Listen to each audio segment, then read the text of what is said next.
Zixathara had witnessed the fall of 17 civilizations across the galaxy, but none had prepared her for what she was about to observe on the third planet of an unremarkable yellow star. The Galactic Council's emergency session had been called after the devastating news reached the core worlds. The Void Harbingers, ancient entities that consumed entire star systems, had broken through the ethereal barriers that had protected the galaxy for millennia. Every advanced civilization's most sacred technologies, their quantum prayers, their stellar rituals, their dimensional invocations, all had failed against the approaching darkness. The Altarians, masters of stellar manipulation, had tried channeling the power of their binary suns. Their home system was now nothing but cosmic dust. The ethereal collective had attempted to phase shift their entire dimension.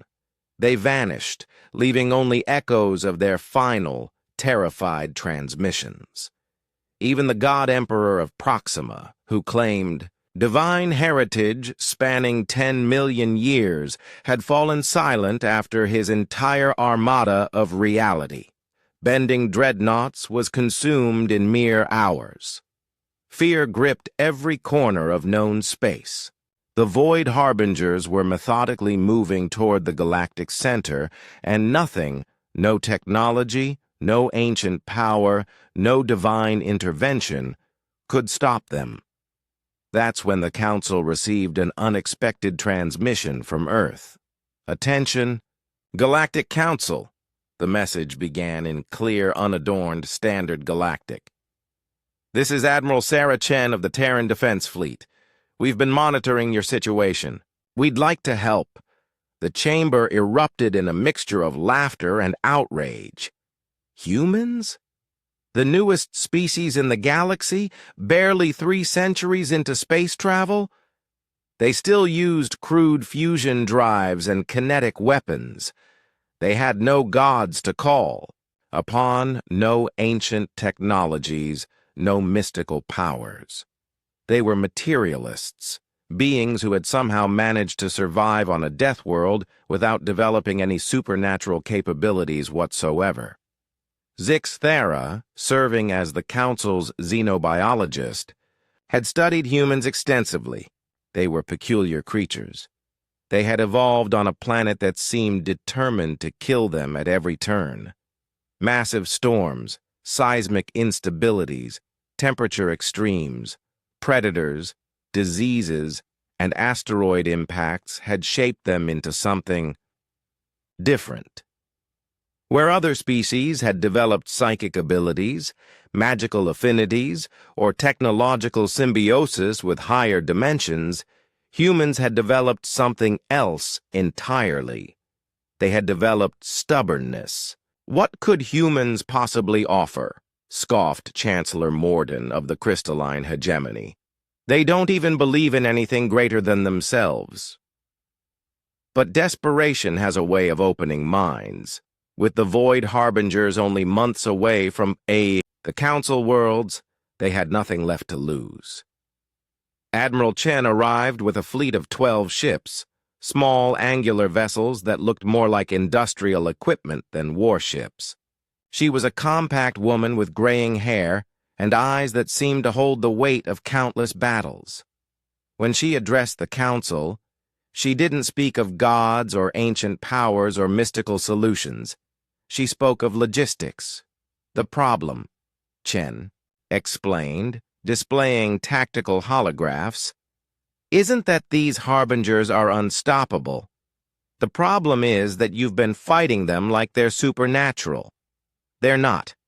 They're predators, very advanced ones, but predators nonetheless. And predators have patterns." The human fleet had spent months studying the Harbingers' movements, analyzing debris from destroyed civilizations, and mapping their feeding patterns. While other species had been praying and invoking ancient rituals, humans had been taking measurements. "They consume energy," Chen continued. "All forms of it. That's why your God rays and reality warpers and stellar manipulators only make them stronger. You're literally feeding them." The revelation sent shockwaves through the council. For millennia, they had been taught that greater power was the answer to any threat. More energy, more divine intervention, more transcendence. Humans suggested the opposite. "We propose a coordinated retreat," Chen said. "Shut down every high-energy system in their path. No stellar engines, no dimensional gates, no quantum prayers. Make the galaxy look empty and worthless." "Retreat?" Chancellor Morden's crystalline form flared with indignation. "We are the inheritors of cosmic power. We do not run from—" "Chancellor," Chen interrupted quietly. "With respect, your cosmic power is extinct. We're not asking you to abandon your beliefs. We're asking you to trust ours." And what was the human belief? That problems could be solved through observation, analysis, and persistent effort. That there was no force in the universe that couldn't be understood and countered through careful study and determination. That giving up was not an option, even when facing cosmic horrors that consumed gods. The plan was audacious in its simplicity. Every advanced civilization would power down, creating a dark zone that stretched across half the galaxy. The Harbingers, following their established pattern, would move toward the remaining energy signatures, a carefully laid trail that led not to populated systems, but to carefully positioned human vessels. These ships were different from anything the galaxy had seen. No exotic matter, no reality-warping drives, no divine power sources. They ran on simple fusion and carried weapons that any species could have built if they had been willing to accept such crude tools. But humans had learned something fighting. On their death world that other species had forgotten, sometimes crude tools were exactly what you needed. When the Void Harbingers reached the trap, they found what they expected: energy sources to consume. What they didn't expect was that these energy sources would fight back with methods they had never encountered: kinetic rounds that punched through matter-consuming fields, nuclear warheads that detonated inside their feeding mechanisms, electromagnetic pulses that disrupted their energy absorption. For the first time in recorded galactic history, Void Harbingers retreated. They weren't destroyed. That would take years of coordinated effort, but they were driven back beyond the galactic rim, confused and unable to feed efficiently on the contaminated space humans had created. Zixathera watched Admiral Chen's debrief with fascination. The human commander looked tired but satisfied, like an engineer who had just fixed a particularly stubborn piece of machinery. "How did you know it would work?" Zixathera asked. Chen smiled. That peculiar human expression that somehow conveyed both humor and determination. "We didn't. But we knew giving up wasn't an option.